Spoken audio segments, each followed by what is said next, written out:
Mes très chers compatriotes, l'année 2019 qui s'achève a été pour nous, Congolaises et Congolais, une année de tragédies diverses, des massacres systématiques à Beni et dans d'autres parties de l'Est de la République, des cas de décès dus à la maladie à virus Ebola, aux éboulements des terres, aux inondations, aux crashs d'avions, aux chavirements des navires, aux accidents des trains et des véhicules, sans compter certains de nos compatriotes qui ont rendu l'âme du fait de la pauvreté. Je voudrais prier avec vous pour que les âmes de nos très chers disparus reposent en paix. Aux malades, j'adresse mes souhaits de prompt rétablissement. Aux populations sinistrées, j'implore la miséricorde, le soutien et la justice de Dieu. À ceux qui sont incarcérés injustement, je leur exprime mon soutien et les rassure de ma détermination à combattre l'arbitraire. Au-delà de ce que l'année 2019 aura représenté pour chacun de nous, en termes d'épreuves, de peines ou de joie, de succès ou d'échecs, l'entrée dans une nouvelle année reste une faveur imméritée que Dieu, dans sa souveraineté, nous accorde. À lui soit la gloire éternellement. Très chers compatriotes, le 30 décembre reste une date historique pour nous Congolais. Elle représente la date à laquelle les Congolais ont exprimé leur soif de démocratie, leur volonté de changer les Congos, de lui donner des dirigeants légitimes, légaux et dignes de confiance. Plus grave qu'en 2006 et pire qu'en 2011, jamais le discrédit et le rejet d'un pouvoir en place n'a été si fort. Mais également, jamais le mépris de la vérité et la négation de la volonté populaire du Congolais n'a été aussi insolente. La fraude électorale n'est pas uniquement une grave atteinte à la civilisation démocratique. Elle relève d'un banditisme d'État qui, au-delà de détourner, de trahir et de manipuler l'expression de tout un peuple, véhicule dans la société les cultes de la fraude, du mensonge, du vol et du gangstérisme.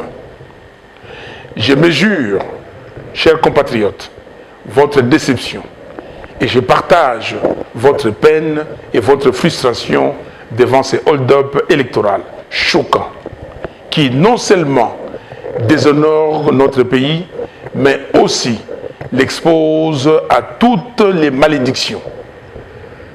Comme des criminels cherchant à cacher les traces de leurs crimes, ils ont essayé d'inoculer dans notre société le poison du tribalisme et des conflits interethniques.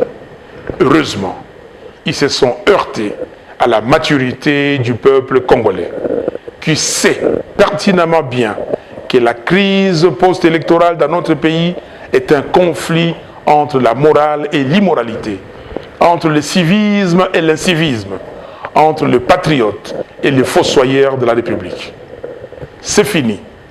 Nul et personne ne peut plus prendre en otage une ethnie, une tribu ou un clan du Congo comme une clientèle politicienne manipulable à souhait ou comme un bouclier pour asseoir une tricherie électorale. Comme je l'avais souligné dans mon message du 15 septembre dernier, à l'occasion de la Journée internationale de la démocratie, la vérité des urnes, c'est la vérité de nos consciences. C'est l'expression de notre souveraineté et de notre dignité. C'est un droit fondamental à l'autodétermination d'un peuple. C'est un principe et une valeur de la démocratie. Il s'agit essentiellement de résoudre la question de la crise de légitimité de nos institutions et de leurs animateurs, source de notre dérive. Raison pour laquelle j'ai en toute responsabilité mis sur la table la proposition de sortie des crises pour qu'avec les élections anticipées, précédées des réformes urgentes et nécessaires, l'on puisse donner au pays des institutions fortes, fruits de la volonté du peuple. Très chers compatriotes, l'unité du Congo, la cohésion nationale, la conscience d'appartenir à une même nation et le vouloir vivre ensemble ont été forgés dans l'âme du Congolais par nos dévanciers, dont nous sommes fiers d'être des héritiers politiques. À ce sujet, Patrice Emery Lumumba disait, je cite, « Pour le peuple, je n'ai ni père ni mère. Pour le pays, je ne suis d'aucune tribu, d'aucune province. Je ne suis pas un homme, je suis une idée. Je suis le Congo, car le Congo m'a fait. Et à mon tour, je façonne le Congo. » Celui qui vient vous dire, allons détruire chez l'autre, parce qu'il n'est pas de notre tribu, de notre province, celui-là est l'ennemi de notre indépendance, de notre souveraineté. Fin de citation. Très chers compatriotes, je viens de séjourner à Béni, où j'ai passé la fête de la Nativité avec les compatriotes qui y habitent afin de leur témoigner de ma compassion, de mon affection et de ma solidarité. Ce peuple de Béni m'a élu à plus de 90% grâce au vote organisé de main de maître par les jeunes et ce, malgré les manigances du pouvoir qui a trouvé le prétexte hideux pour les exclure du choix de leur président.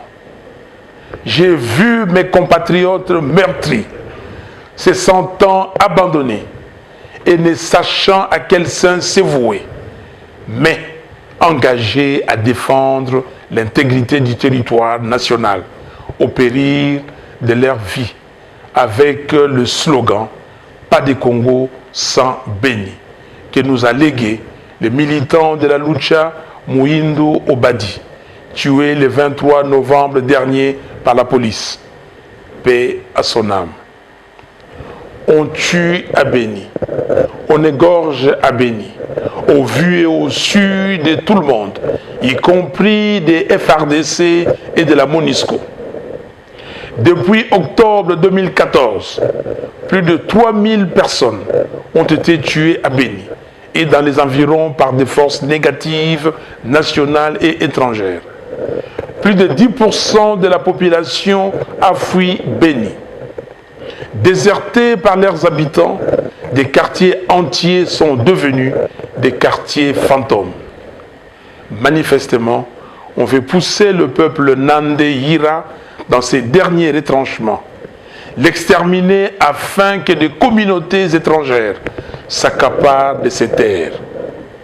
Les Congolais de Béni sont convaincus, selon des témoignages que j'ai recueillis sur place, qu'il y a un plan bien ficelé d'occupation de Béni jusqu'au Haut-Touélé, en passant par l'Ituri, par des populations qui seront amenées des pays voisins.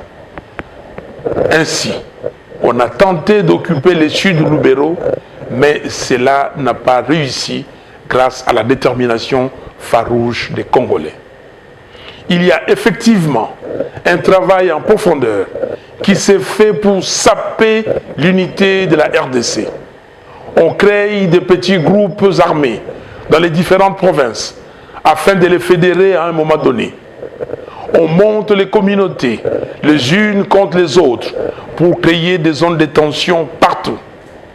Au nom de toutes les victimes de ces guerres d'agression et d'occupation qui, depuis 1998, ne cessent de martyriser les Congolais et d'affaiblir le Congo, avec plus de 8 millions de tués, plus de 6 millions de déplacés internes et plus de 3 millions de réfugiés. Je demande à M.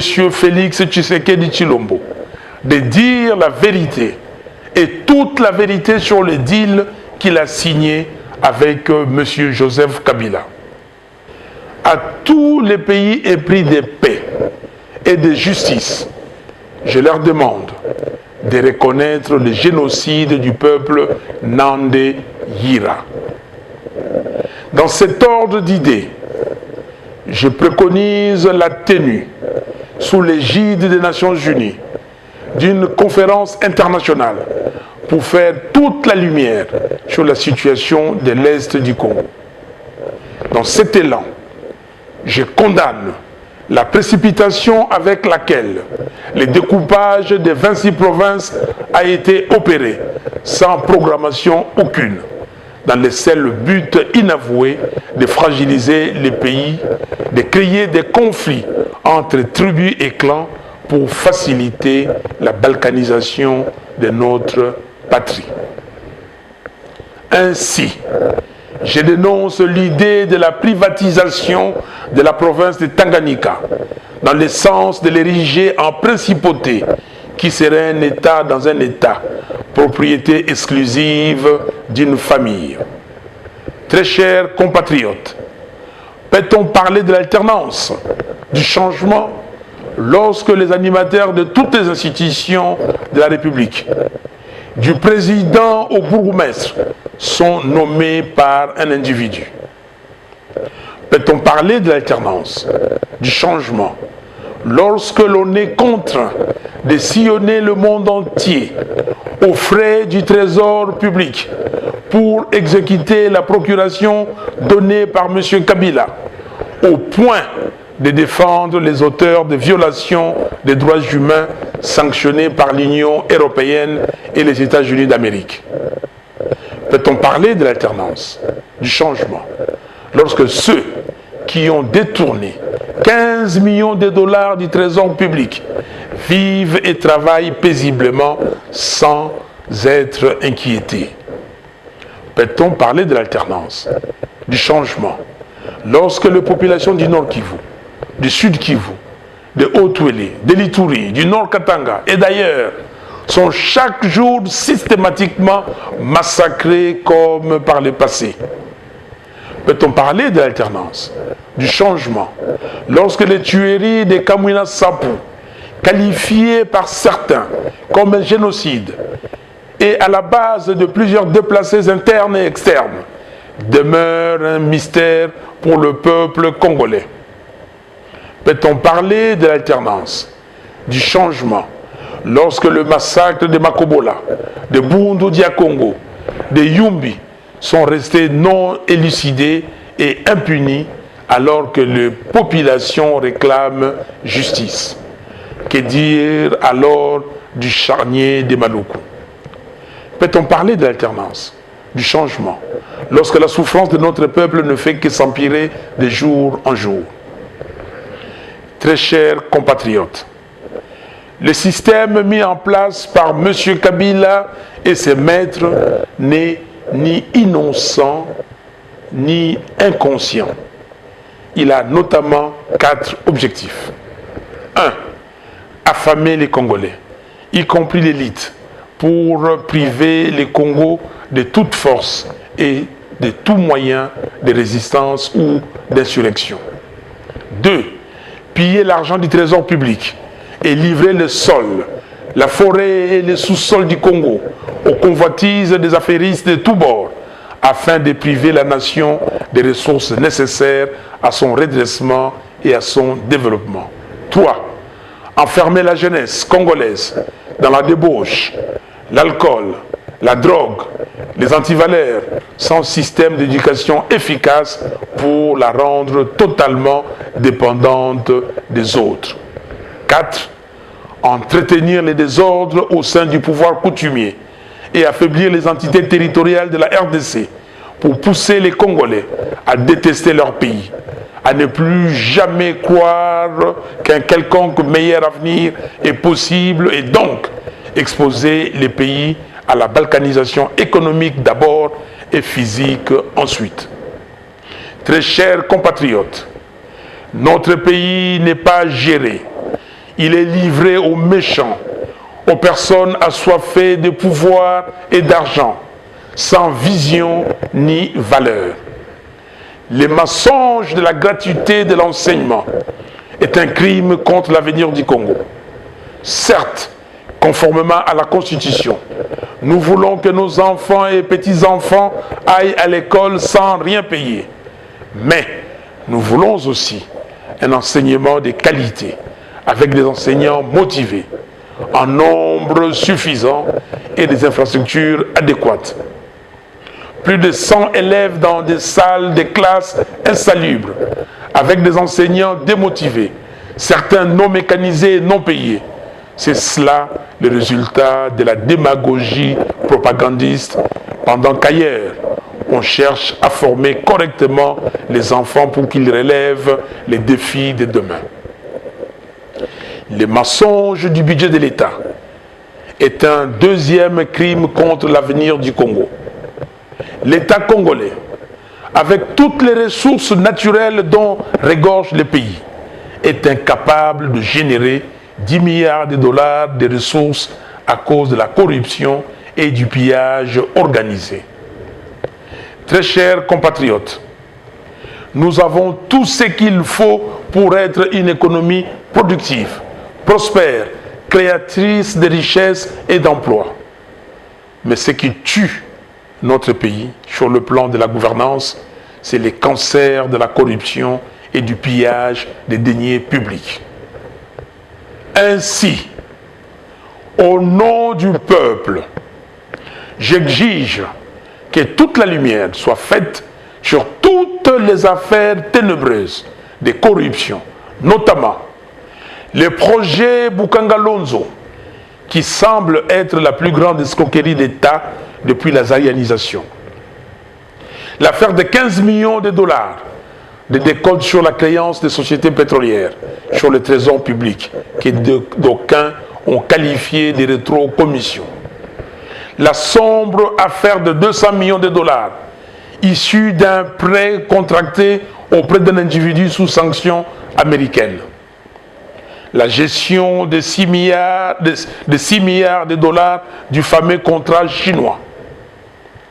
La gestion du projet hydroélectrique de Boussanga, dans la province de Lualaba, particulièrement sur le prêt de 328 millions de dollars accordé au gouvernement de la RDC par les groupements d'entreprises chinoises et le rôle de l'entreprise privée Congo Management dans les 10 projets. La gestion de l'Agence pour le développement et la promotion du Grand Inga, qui gère le projet Inga 3 en toute opacité et sans mécanisme de redevabilité, avec un risque d'endettement excessif du pays. Les procédures de passation et financement des marchés relatifs aux travaux de 100 jours. La mine en construction de Kamoa Kakula à Kolwezi, qui regorge un potentiel de 50 millions de tonnes de cuivre, représentant une valeur de 310 milliards de dollars au prix actuel du cuivre. Ces gisements viennent ainsi consolider le potentiel à vue de la filière cuivre de notre pays, qui passe à 120 millions de tonnes de cuivre, ce qui représente à l'heure actuelle une valeur de 750 milliards de dollars. À ces chiffres, il faut ajouter 6 millions de tonnes de cobalt qui accompagnent le cuivre dans certains gisements du Grand Katanga. Au prix actuel de 32 500 dollars la tonne, cela représente une valeur de 200 milliards de dollars. La mine souterraine de Kipushi, qui accuse les ténèbres en zinc, le plus riche du monde, 35% en moyenne, et qui contient 4 millions de tonnes de zinc pour une valeur de 9 milliards.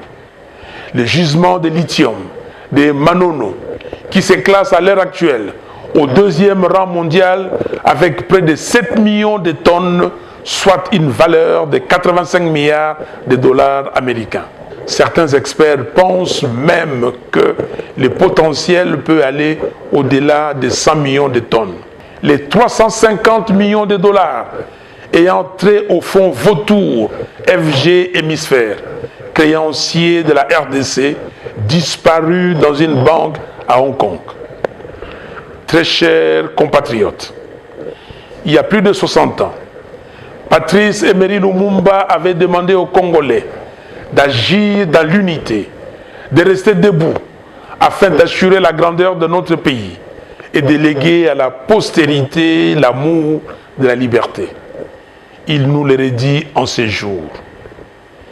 Il n'y a que nous-mêmes, Congolaises et Congolais, et personne d'autre, pour mettre fin à toutes ces hautes trahisons commises par des filles et des fils du pays contre leur propre pays.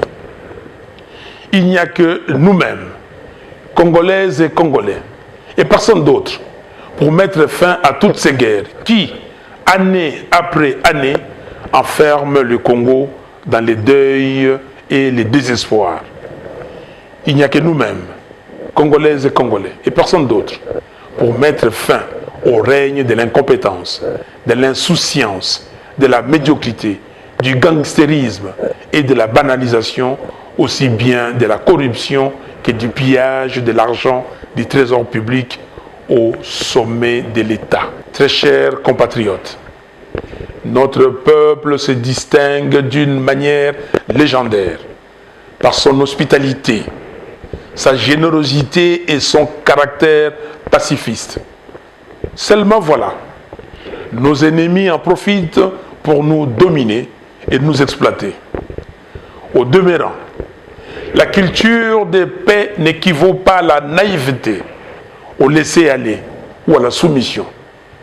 Comme en 1959, en 1992, en 1998, en 2004, en 2015 et à tant d'autres occasions, nous devons nous montrer vaillants et prompts à défendre notre dignité et notre patrie. C'est pourquoi, en ces jours mémorables, je lance un appel solennel à l'élite congolaise.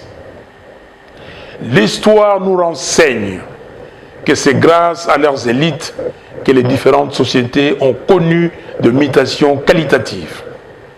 Devant les réalités sociales, économiques, politiques et sécuritaires qui sont les nôtres aujourd'hui, plus que jamais, notre pays a besoin de ces enfants qui se sont élevés en connaissance.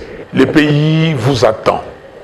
Quittez vos zones de confort aléatoires qui vous procurent des semblants de satisfaction égoïste. Indignez-vous de la souffrance de votre peuple et du plan machiavélique contre votre pays pour vous engager résolument dans les vrais combats.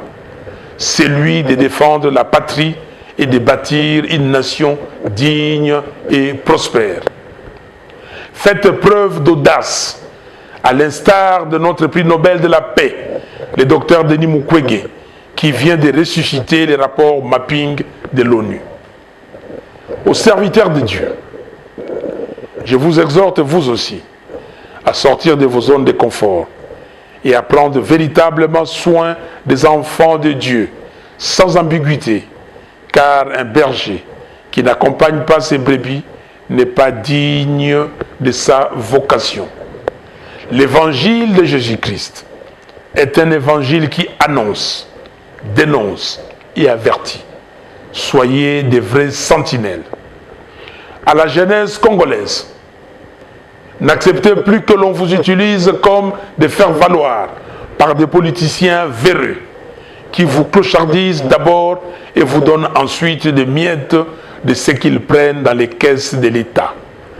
L'avenir vous appartient et l'État a la responsabilité de créer pour vous un environnement qui permet à chacun de vous de vivre décemment et de rêver d'une vie meilleure pour vous et d'un devenir radieux pour le pays.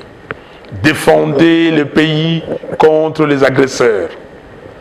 Aux Congolaises et Congolais de la diaspora, je vous prie d'unir vos forces, vos intelligences et vos moyens pour venir en aide aux pays en danger.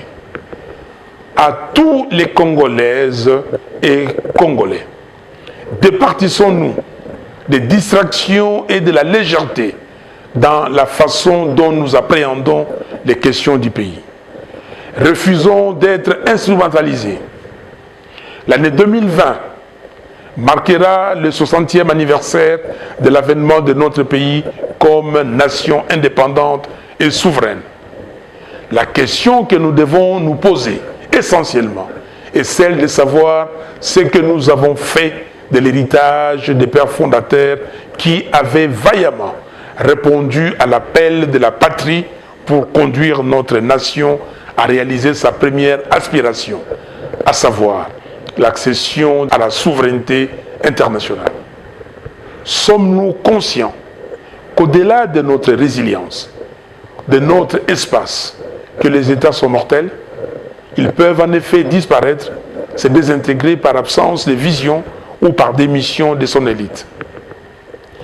Je demande instamment à ceux qui organisent des séminaires en vue de changer la loi foncière et permettre ainsi à certains intrus d'acquérir des terres à l'est du pays de renoncer à leurs projets macabres.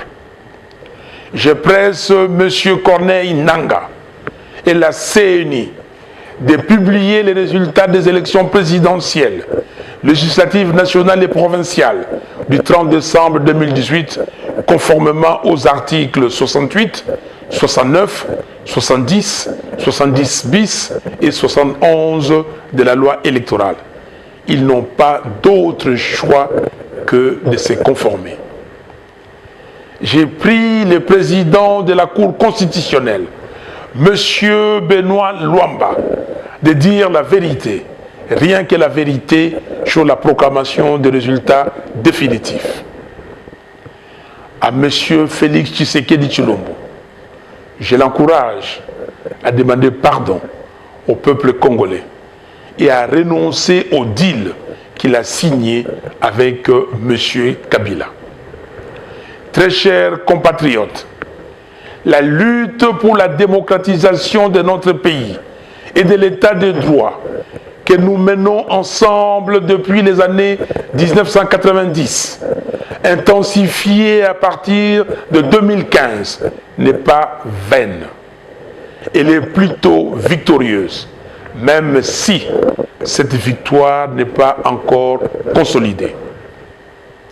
Je salue tous les acteurs de la paix et les défenseurs de la démocratie pour leur engagement sans réserve à lutter pour le changement effectif du Congo. Je pense particulièrement au peuple congolais.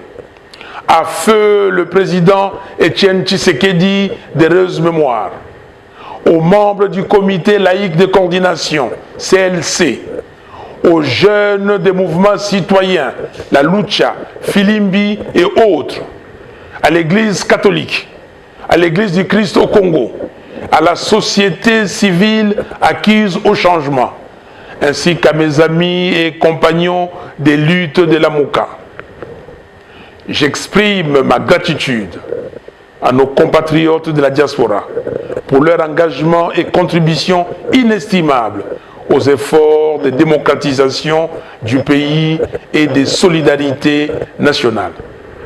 Je m'incline une fois de plus, avec émotion et gravité, devant le sacrifice de nos martyrs qui sont morts pour la nation congolaise. Ils ont donné leur vie pour sauver la démocratie et sortir notre État de la tyrannie. J'ai une pensée particulière à l'endroit de tous ceux qui garderont longtemps les stigmates de la barbarie et de la dictature. Très chers compatriotes, voilà pourquoi nous devons plus que jamais réagir avec courage pour montrer au monde entier que nous sommes conscients de l'existence d'un plan machiavélique contre notre pays et nous sommes déterminés à le défendre. Ainsi, le 17 janvier 2020, jour du martyre de notre héros national, je vous invite à une marche de deuil et d'indignation sur toute l'étendue du pays et dans la diaspora.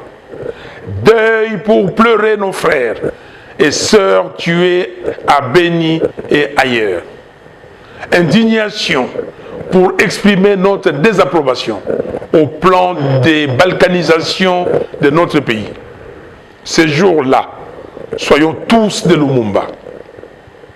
Bandeau blanc autour de la tête, nous marcherons pour dire au monde entier que nous sommes désormais réveillés, debout, déterminés et en marche pour sauver notre patrie en danger. Ceux qui ne pourront pas marcher, qu'ils portent seulement le bandeau blanc du deuil et d'indignation partout où ils se trouveront. Les 12 et les 13 février 2020, nous organiserons un forum sur le thème « L'intégrité de la RDC ». Mes très chers compatriotes, je formule le vœu que l'année 2020 soit pour chacun de nous une année de paix et de sécurité, une année de bonne santé, de grande espérance, de joie et de réussite à la fois dans nos projets personnels et au service de notre cher et beau pays, la République démocratique du Congo. Je décrète l'année 2020, l'année de libération de la République démocratique du Congo. Nous ne serons jamais, jamais alors jamais, esclaves de qui que ce soit. Réveillons-nous. Que Dieu bénisse la République démocratique du Congo et son vaillant peuple. Bonne et heureuse année 2020. Je vous remercie.